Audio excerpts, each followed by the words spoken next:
یا رب مصطفیٰ تو مجھے حج پہ بلا، آکے میں دیکھ لوں آنکھ سے کعبہ تیرا۔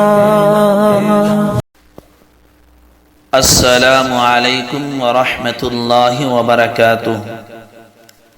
ہمارا عنوان آج کا اعتکاف کی فضیلت ہے۔ اعتکاف کہتے ہیں مسجد میں اعتکاف کی نیت کر کے ٹھہرنے کو، اور اس کی حنفیہ کے نزدیک 3 قسمیں ہیں۔ ایک واجب جو منت اور نظر کی وجہ سے ہو، جیسے یہ کہے کہ میرا فلاں کام ہو گیا تو اتنے دنوں کے اعتکاف کروں گا، یہ واجب ہوتا ہے۔ اور جتنے دنوں کی نیت کی ہے اس کا پورا کرنا ضروری ہے۔ دوسری قسم ہے سنت ہے، جو رمضان المبارک کے آخری عشرے کا ہے، جیسا کہ نبی کریم صلی اللہ علیہ وسلم کی عادت شریفہ ان دنوں کے اعتکاف فرمانے کی تھی۔ تیسرا اعتکاف نفل ہے، جس کے لیے نہ کوئی وقت نہ ایام کی مقدار، جتنے دن کا جی چاہے کر لے۔ اگر کوئی شخص تمام عمر کے اعتکاف کی نیت کر لے تب بھی جائز ہے، البتہ کمی میں اختلاف ہے۔ امام صاحب رحمۃ اللہ علیہ کے نزدیک 1 دن سے کم کا جائز نہیں ہے۔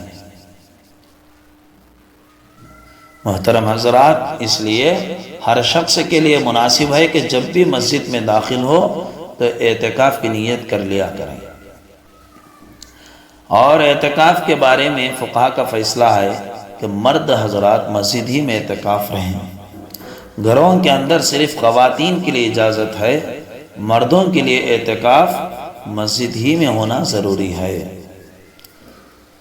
حدیث پاک میں آتا ہے کہ جو شخص 1 دن کا اعتکاف بھی اللہ کی رضا کے واسطے کرتا ہے، اللہ تعالیٰ اس کے اور جہنم کے درمیان 3 خندقیں آڑ فرما دیتے ہیں، جس کی لمبائی آسمان اور زمین کے درمیانی مسافت سے بھی زیادہ چوڑی ہے، جبکہ 1 دن کے اعتکاف کی یہ فضیلت ہے۔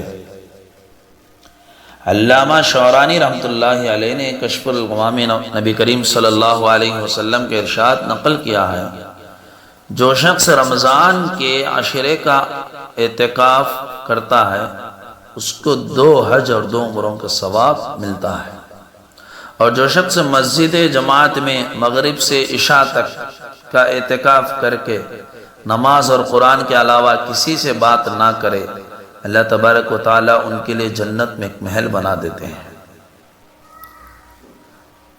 اللہ کے نبی علیہ السلام نے ارشاد فرمایا، اعتکاف کرنے والا گناہوں سے حفاظت رہتا ہے، اس کے لیے نیکیاں اتنی ہی لکھی جاتی ہیں جتنے کے کرنے والے کے لیے۔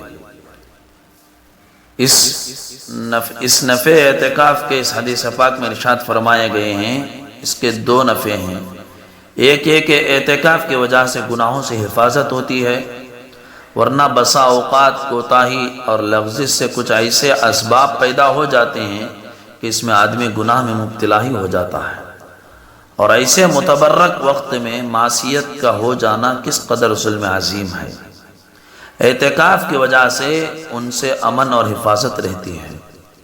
دوسرا ہے کہ بہت سے نیک اعمال جیسے کہ جنازے کی شرکت، بیمار کی عیادت وغیرہ وغیرہ ایسے امور ہیں کہ اعتکاف میں بیٹھ جانے کی وجہ سے جو آدمی اعتکاف میں بیٹھا ہوا ہے ان کو یہ نہیں کر سکتا، جنازے میں شرکت نہیں ہوتی، بیمار کی عیادت نہیں کر سکتے۔ اس لیے اعتکاف کی وجہ سے جن عبادتوں سے رکا رہا ان کا اجر بغیر کیے بھی ملتا رہے گا۔